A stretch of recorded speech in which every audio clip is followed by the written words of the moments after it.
రామోజీరావు గారి మరణం అందరినీ దిగ్భ్రాంతికి గురి చేసింది. ఒక వ్యక్తి కాదు, రామోజీరావు గారు ఒక శక్తి. అక్షరాన్ని ఆయుధంగా చేసుకొని ఈనాడు అనే దినపత్రిక, ఈటీవీ ఛానల్స్, అదేవిధంగా ఈటీవీ భారత్ ఇవాళ దేశం మొత్తాన్ని కూడా అన్ని భాషల్లో కూడా 13 భాషల్లో మరి ఆయన సాధించిన విప్లవం చరిత్రలో మరి ఎవరికి కూడా దక్కన అరుదైన అవకాశం. మరి ఆ రోజు గుడివాడలో మరి పెద్దపారుపూడి గ్రామంలో పుట్టి జన్మభూమి స్ఫూర్తితో రామోజీ ఫౌండేషన్ ద్వారా ఆ గ్రామాభివృద్ధికి 20 కోట్లతో అభివృద్ధి కార్యక్రమాలు చేశారు. దివిసీమ ఉప్పెన వచ్చినా, భూకంపాలు వచ్చినా, గుజరాత్ అవ్వచ్చు, అది ఒరిస్సా అవ్వచ్చు, ఆంధ్రప్రదేశ్ అవ్వచ్చు, ఎక్కడ ఏ ప్రాంతం అయినా సరే రామోజీ ఫౌండేషన్ ద్వారా సేవలు అందించారు.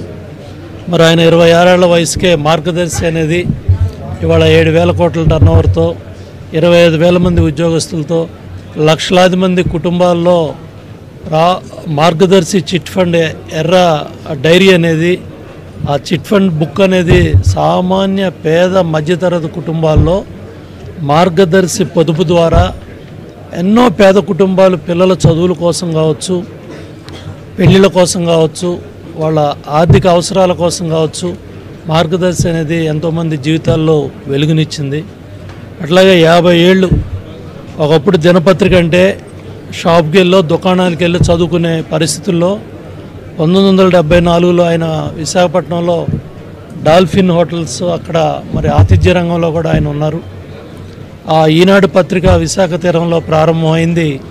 ఇవాళ దేశంలో తెలుగు మీడియాలో, దేశ మీడియాలో ప్రాంతీయ పత్రిక దేశ స్థాయిలో మరి వాళ్ళ ఇంత పెద్ద ఎత్తున అక్షర విప్లవాన్ని తీసుకొచ్చింది. ఆయన అక్షర యోధుడు. అట్లాగే రామోజీ ఫిల్మ్ స్టూడియో, ఇది ప్రపంచ స్థాయి గిన్నిస్ బుక్ ఆఫ్ వరల్డ్ రికార్డ్స్లో ఈ రామోజీ ఫిల్మ్ సిటీ మరి వాళ్ళు ఇది ఒక అద్భుతం. ఇట్లా ఏది తీసుకున్నా కూడా రామోజీరావు గారు అటు జర్నలిజం అవ్వచ్చు, వ్యాపార రంగం అవ్వచ్చు, మీడియా రంగం అవ్వచ్చు, ఏ రంగంలో రామోజీరావు గారే సాటి. ఆయన ఒక లెజెండ్.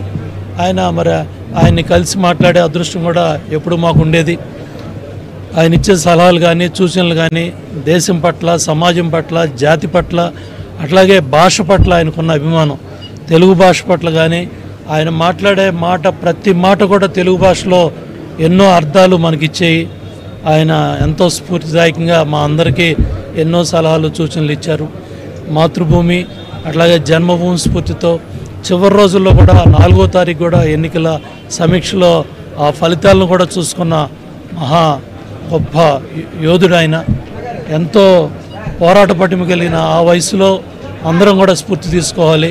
ఆ పోరాట పటిమ కానీ, ఆ స్ఫూర్తి కానీ రామోజీరావు గారిది మనందరం కూడా స్ఫూర్తిగా తీసుకోవాలి. ఆ మార్గదర్శి చూపించిన మార్గబాటంలో అందరం కూడా ముందుకు నడవాలి. ఆయన ఒక లెజెండ్. ఆయన లేని లోటు తీర్చలేంది. తప్పకుండా మరి ఆయన ఆత్మశాంతి కలగాలని భగవంతుని ప్రార్థిస్తూ వాళ్ళ కుటుంబ సభ్యులందరూ కూడా ప్రగాఢ సంతాపాన్ని తెలియజేస్తున్నాను.